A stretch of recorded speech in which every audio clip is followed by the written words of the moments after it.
Hey y'all, it's Lane with Clover Buildings. I'm out here at our factory today, our Derksen factory here in Kellyville, Oklahoma, and I'm going to show y'all how y'all's buildings are made, delivered, the whole process.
Okay.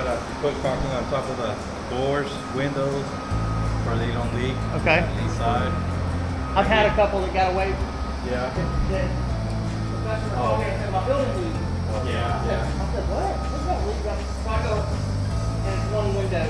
Like 3 got done, 1 didn't get done, and then Kent comes out and thinks, We try to change that up now. We try to caulk all the buildings now on the top of them. Yeah. So they're all, y'all paint them all this color first.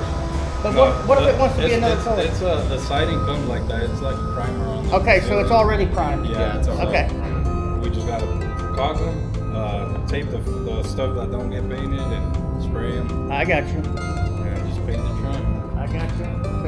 And then when you go from you, where does it go? It goes to the roofers. Over to the roofers. Yeah. And then after the roofers, it's done, huh? Yeah. And then it gets inspected. Inspected. Yeah, inspected. And it gets approved. If it don't get approved, it comes back to us. And yeah, we gotta do it. Who looks it over, Cass? Scott. Scott. Yeah, Scott. I got you.